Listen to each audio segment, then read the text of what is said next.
तो hello guys, मेरा नाम है प्रिंस और आप देख रहे हैं एनिमे समीक्षा। चलिए वीडियो को स्टार्ट करते हैं। तो एपिसोड के स्टार्ट में हम देखते हैं कि रियो और आबेल ने माउंटेन्स को पार कर लिया होता है और उन्होंने उन सभी वाइवर्न्स को मारकर उनसे काफी सारे मैजिक स्टोन्स कलेक्ट किए होते हैं। फिर रियो एक रोड को देखता है और आबेल ये देखकर सोचता है कि ये रोड ईस्ट से वेस्ट की तरफ जा रही है, जिसका मतलब कि ये माउंटेन। फिर वो रियो से कहता है कि अगर हम इस रोड को वेस्ट में फॉलो करेंगे तो हम टाउन ऑफ कैलादी में पहुंच जाएंगे। रियो कहता है कि मैं बेड पर सोने के लिए काफी ज्यादा एक्साइटेड हूँ। फिर आबेल उससे कहता है कि तुम्हें कैलादी का खाना भी ट्राई करना चाहिए, वो काफी अच्छा है। फिर नेक्स्ट सीन में हम देखते हैं कि रात हो जाती है और हम उनको एक रेस्टोरेंट में देखते हैं। आबेल रियो को एडवेंचरस गिल्ड में रजिस्टर होने के लिए कहता है। आबेल उसको बताता है कि गिल्ड कार्ड आइडेंटिफिकेशन का भी काम करता है और उसके होने पर टाउन्स और नेशंस तुमसे एंट्री फी नहीं लेते। फिर वो कहता है कि उसके होने के और भी फायदे हैं। गिल्ड तुमसे मैजिक स्टोन्स और मॉन्स्टर मटेरियल्स को अच्छे प्राइस पर खरीदती है, नहीं तो उनको यूज करने के लिए तुमको एल्केमिस्ट की जरूरत पड़ती है। तो इस वर्ल्ड में एल्केमी भी है। ये सुनकर रियो शॉक हो जाता है। फिर उनको खाना सर्व कर दिया जाता है और खाने में उनको करी राइस दिया जाता है। तो ये देखकर रियो काफी ज्यादा शॉक हो जाता है। फिर रियो उसको टेस्ट करता है और वो उसको काफी ज्यादा पसंद आता है। तो रियो उसको फटाफट खाने लगता है और फिर एक प्लेट और ऑर्डर कर देता है। रियो आबेल से पूछता है कि क्या ये करी हमें लून में भी मिल सकती है। तो वो कहता है कि हाँ, तुम इसे वहां पर भी एंजॉय कर पाओगे। फिर हम अगले दिन का सीन देखते हैं और रियो आबेल से कहता है कि वो कल रात वाली करी काफी ज्यादा अच्छी थी और ये एक और सीक्रेट है जो तुम मुझसे छिपा रहे थे। क्या कुछ और भी ऐसा है जो तुमने मुझे अभी तक नहीं बताया? फिर वो उससे कहता है कि तुम्हें जरूर मीठा पसंद होगा, तो जल्दी से मुझे टाउन के बेस्ट डिजर्ट्स के बारे में बताओ। तो आबेल कहता है कि ठीक है, मैं इसके बारे में सोचूंगा। फिर हम देखते हैं कि वो एक जगह पर आ जाते हैं और वहां से उन्हें लून टाउन दिख रहा होता है। फिर हम देखते हैं कि आबेल और रियो टाउन में आ जाते हैं और टाउन का गार्ड आबेल को देखकर शॉक हो जाता है। आबेल उस गार्ड निमुर को हाय बोलता है और वो गार्ड आबेल से कहता है कि तुम तो मिसिंग थे। तो वो कहता है कि हाँ, लेकिन मैं रियो की वजह से जिंदा वापस आ पाया। तो ये सुनकर वो गार्ड रियो से आबेल को बचाने के लिए थैंक यू बोलने लगता है। फिर आबेल उस गार्ड को रियो के टाउन में एंटर करने की फीस देता है और फिर वो दोनों अंदर चले जाते हैं। आबेल रियो से कहता है कि सबसे पहले हम एडवेंचरस गिल्ड में जाएंगे और अभी मैं तुम्हारे साथ हूँ तो मैं तुम्हारा रैंक अप करवा पाऊंगा।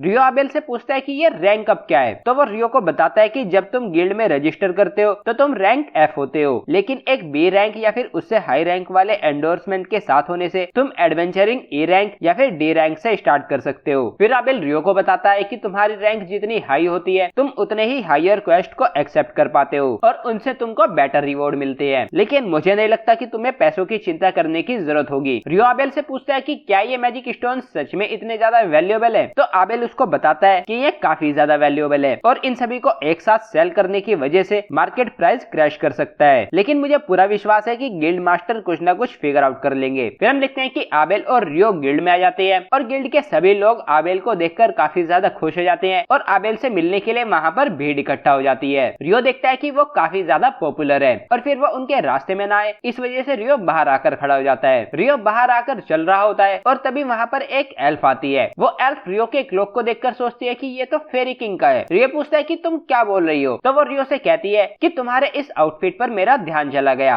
वो रियो से कहती है कि उसको तुम जरूर काफी पसंद होगे, तुम काफी ज्यादा इंटरेस्टिंग हो। ये सुनकर रियो थोड़ा शॉक हो जाता है और उसको समझ नहीं आ रहा होता कि वो क्या बात कर रही है। फिर वो एल्फ जल्दी में होती है तो वो वहां से चली जाती है। फिर हम देखते हैं कि आबेल रियो को अंदर ले जाता है और उसको उन सभी लोगों से मिलवाता है और कहता है कि ये रियो है, इसी ने मेरी जान बचाई है और अब ये एडवेंचरर गिल्ड में रजिस्टर करने वाला है, तो तुम सब इसका ध्यान रखना। तो ये सुनकर वो सभी लोग आबेल को बचाने के लिए रियो का थैंक यू करने लगते हैं। फिर हम देखते हैं कि आबेल गिल्ड रिसेप्शनिस्ट से कहता है कि मैं चाहता हूँ कि रियो रैंक डी पर एंटर करे। तो वो आबेल से पूछती है कि क्रिम्सन स्वॉर्ड में से पहले किसी ने भी किसी को एंडोर्स नहीं किया, तो तुम इसको पर्सनली एंडोर्स करना चाहते हो। तो आबेल कहता है कि हाँ, ये सच में उतना वैल्यूएबल है। वो बोलती है कि एंडोर्समेंट में कोई प्रॉब्लम नहीं है, लेकिन फिर भी हमको फिजिकल स्ट्रेंथ का कोई ना कोई प्रूफ चाहिए। आबेल कहता है कि इस बारे में और बातों के बारे में भी मैं गिल्ड मास्टर से बात करना चाहता हूँ। तो वो कहते हैं कि ठीक है, मैं उनको बुला देती हूँ, तुम दोनों उनका मीटिंग रूम में वेट करो। फिर हम देखते हैं कि वो दोनों मीटिंग रूम में गिल्ड मास्टर का वेट कर रहे होते हैं और फिर हम देखते हैं कि गिल्ड मास्टर वहां आ जाता है और आबेल को देखकर वो काफी ज्यादा रिलीव्ड होता है। फिर गिल्ड मास्टर आबेल से कहता है कि जब मैंने तुम्हारे मिसिंग होने की खबर सुनी थी तो मुझे हार्ट अटैक ही आने वाला था। फिर आबेल उसे रियो के बारे में बताता है और कहता है कि इसने मेरी जान बचाई है। तो गिल्ड मास्टर उसको थैंक यू बोलता है और कहता है कि मैं लून का गिल्ड मास्टर हूँ, मेरा नाम ह्यू मैग्लास है। फिर आबेल उससे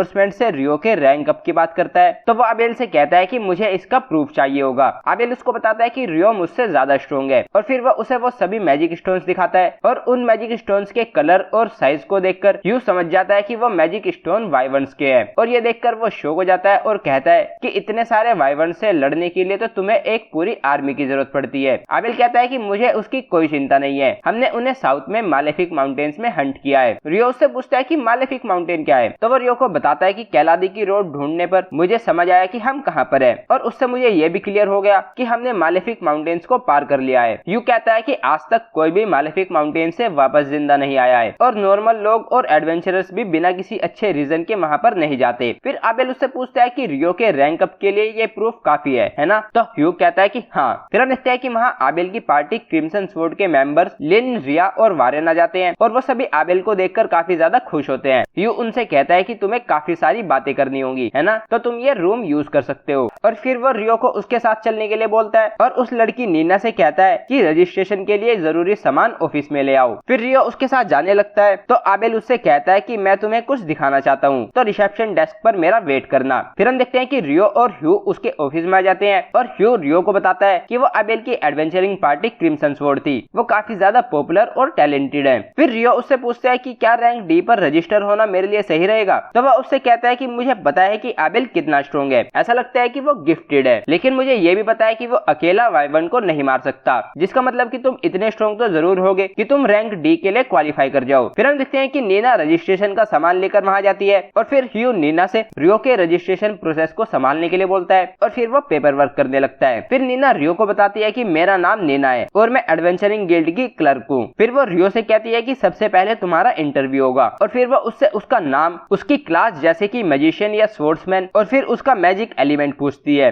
फिर रियो के रहने की जगह भी डिसाइड नहीं होती तो वह उसे 300 डेज के लिए गिल्ड के रूम्स में रहने के लिए बोलती है। फिर वह उससे पूछती है कि क्या तुम पहले कभी डंजन गए हो, तो रियो उसको मना कर देता है। तो वह उसको बताती है कि गिल्ड हर महीने डंजन के इंट्रोडक्शन का कोर्स चलाती है, इसमें वो रूकी एडवेंचरर्स को डंजन के इंफॉर्मेशन देते हैं। तो रियो उस कोर्स को अटेंड करने के लिए हाँ बोल देता है और फिर वो रियो को बताती है कि इस मंथ का कोर्स डे आफ्टर टुमारो यानी कि कल से अगले वाले दिन होगा और तुम्हें उसके लिए 3rd फ्लोर की मीटिंग रूम में 9 बजे आना होगा। वो रियो को ये भी बताती है कि टाउन के स्क्वायर में एक क्लॉक है जिससे कि तुम टाइम को ट्रैक कर सकते हो। फिर रियो का इंटरव्यू खत्म हो जाता है तो वो रियो से एक क्रिस्टल पर हाथ रखने के लिए बोलती है, तो रियो ऐसा ही करता है और उससे उसका गिल्ड कार्ड बन जाता है और रियो गिल्ड में ऑफिशियली रजिस्टर हो जाता है। फिर नेक्स्ट सीन में हम रियो को आबेल के साथ देखते हैं और वो रियो को उसको एस्कॉर्ट करने के लिए उसकी पेमेंट कलेक्ट करने के लिए ले जा रहा होता है। आबेल उससे कहता है कि मैं तुम्हें कुछ कपड़े और एक स्टाफ दिलाऊंगा। रियो पूछता है कि स्टाफ क्यों, तो वो रियो को कहता है कि तुम एक मैजिशियन हो और तुम्हारे पास स्टाफ नहीं है इसीलिए। तो रियो कहता है कि मैं उसके बिना भी मैजिक सही से यूज कर सकता हूँ और जरूरत पड़ने पर मैं स्वॉर्ड का भी यूज करता हूँ। तो ये सुनकर आबेल शॉक हो जाता है। फिर रियो उसको अपनी स्वॉर्ड दिखाता है तो उसको देखकर आबेल उससे कहता है कि क्या ये स्वॉर्ड है, ये तो नाइफ लग रहा है। रियो उससे कहता है कि मुझे तुमसे काफी सारी चीजों के बारे में बात करनी है, मैंने यहाँ पर आकर रियलाइज किया कि मैं काफी सारी फंडामेंटल थिंग्स को नहीं जानता हूँ। फिर सीन चेंज होता है और रियो हमको बताता है कि आबेल ने मुझे बताया कि इस वर्ल्ड में एक दिन 24 घंटे का होता है, एक वीक 7 डेज का होता है और हर महीने में 30 डेज होते हैं। ये बिल्कुल अर्थ के जैसा है और वो क्लोथ्स को भी सेंटीमीटर में मेजर करते हैं। रियो सोचता है कि ये सभी चीजें और वो करी ये कोई कोइंसिडेंस नहीं है, जरूर कोई और भी है जो यहाँ पर रीइंकार्नेट हुआ होगा और उसी ने ये सभी चीजें क्रिएट की है। फिर हम देखते हैं कि आबेल ने उन्होंने जो भी शॉपिंग की होती है उसकी पेमेंट कर दी होती है और फिर नेक्स्ट सीन में हम उन दोनों को एक रेस्टोरेंट में देखते हैं और हम देखते हैं कि आबेल के वापस सेफ आने के लिए रियो के उसकी जान बचाने के लिए आबेल की पार्टी क्रिम्सन स्वॉर्ड और गिल्ड के काफी सारे लोगों ने उन दोनों के लिए एक काफी बड़ी पार्टी ऑर्गेनाइज की होती है। फिर हम देखते हैं कि वो सभी पार्टी में एंजॉय कर रहे होते हैं और फिर हम नेक्स्ट डे का सीन देखते हैं जहाँ पर रियो काफी ज्यादा थका हुआ होता है। नीना रियो से कहती है कि मिस्टर रा ने तुमको पूरी पार्टी से जाने नहीं दिया। फिर हम देखते हैं कि नीना रियो को उसके रूम में ले आती है और हम देखते हैं कि उस रूम में पहले से ही 2 आदमी रह रहे होते हैं। नीना उनसे कहती है कि आज से रियो रूम 15 को ज्वाइन करेगा। फिर वो दोनों लड़के रियो को अपना इंट्रोडक्शन देते हैं और बताते हैं कि उनका नाम नील्स और ईटो है। फिर हम देखते हैं कि नीना वहां से चली जाती है और हम देखते हैं कि नील्स को नीना पर क्रश होता है। ईटो उससे कहता है कि मिस क्लर्क के लिए काफी ज्यादा कंपटीशन है तो तुम्हारा कोई चांस ही नहीं है। तो वो कहता है कि मैं जानता हूँ लेकिन यही तो हर आदमी का ड्रीम होता है कि उसको एक काफी ब्यूटीफुल वुमेन मिले। फिर ईटो रियो से आपस में सभी थिंग्स को कैजुअल रखने के लिए बोलता है तो रियो भी उसको ओके बोल देता है। तो ईटो उससे कहता है कि मुझे खुशी है कि तुम रीजनेबल हो, मुझे चिंता हो रही थी कि कहीं कोई रूम 1 में रहने वाला डैन जैसा ना आ जाए। फिर हम देखते हैं कि नीना वहाँ पर एक और लड़के को ले आती है और बोलती है कि ये भी न्यूली रजिस्टर्ड एडवेंचरर है और आज से ये भी तुम्हारे साथ रहेगा। वो लड़का उनको अपना इंट्रोडक्शन देता है और बताता है कि उसका नाम आमोन है। निल्स उससे पूछता है कि तुम काफी यंग हो, तुम्हारी एज क्या है? तो आमोन उससे कहता है कि मेरी एज 16 है, मेरी पूरी फैमिली मर चुकी है, तो इसलिए मैंने सोचा कि सर्वाइव करने के लिए मैं एडवेंचरर बन जाता हूँ। इटो कहता है कि यहाँ पर लगभग सभी का यही हाल है। फिर नीना बोलती है कि आमोन भी कल डंजन के कोर्स को अटेंड करेगा, तो वो रियो से कहती है कि तुम दोनों साथ में जा सकते हो। तो रियो भी उसको अपना इंट्रोडक्शन देकर बताता है कि मेरा नाम रियो है। फिर सीन चेंज हो जाता है और हम आबेल को उसकी पार्टी क्रिम्सन स्वॉर्ड के साथ देखते हैं और आबेल उनको रियो के आइस वॉल के बारे में बताता है। तो लिन उससे कहती है कि हाँ, एयर वॉल एक वाटर मैजिक है, लेकिन वो काफी पतली होती है और एक एयर स्लैश भी उसको तोड़ सकता है, तो उसके एक थिक वर्जन को बनाकर एनिमे पर गिराना ये हो ही नहीं सकता। तो आबेल कहता है कि लेकिन उसने यही किया था। फिर लिन उससे कहती है कि मैजिक स्पेल कास्टर की रेंज में ही अपीयर होता है, उसको प्रोजेक्ट करना एक बात है, लेकिन इतने डिस्टेंस पर उसको अपीयर करना ये तो हो ही नहीं सकता। ये तो एक काफी बेसिक सी कॉमन सेंस है। फिर लिन उससे कहती है कि तुमने कहा था कि उसने आइस के स्पीयर से वाइवर्न्स को पियर्स कर दिया था, यह होना भी काफी मुश्किल है। वाइवर्न्स के चारों तरफ एक काफी पावरफुल विंड बैरियर होता है जो किसी भी तरह के मैजिक को डिफ्लेक्ट कर देता है। फिर रिया उसे कहती है कि मैंने सुना है कि सिर्फ एक ही पर्सन ऐसा कर सकता है और वो काफी फेमस इन्फर्नो मैजिशियन है। आबेल कहता है कि इन्फर्नो मैजिशियन काफी ज्यादा पावरफुल है, वो सिर्फ एक ही स्पेल से काफी सारे सोल्जर्स को मिट्टी में मिला सकता है और सिर्फ एक ही स्पेल से वो वाइवर्न्स को खत्म कर सकता है। फिर रिया आबेल से कहती है कि जो तुम कह रही हो अगर वो सच है तो रियो सच में काफी ज्यादा इनक्रेडिबल है और अगर वो हमारे अगेंस्ट हो गया। फिर लिन कहती है कि वर्स्ट के सिनेरियो में अगर वो एम्पायर के साइड हो गया तो आबेल कहता है कि ऐसा नहीं होगा। वो पूछते हैं कि ऐसा क्यों? तो आबेल कहता है कि डेबू ही एम्पायर के नाम की वजह से। तो ये सुनकर वो सभी कंफ्यूज हो जाते हैं। तो आबेल उनसे कहता है कि ये सेंस नहीं बनाता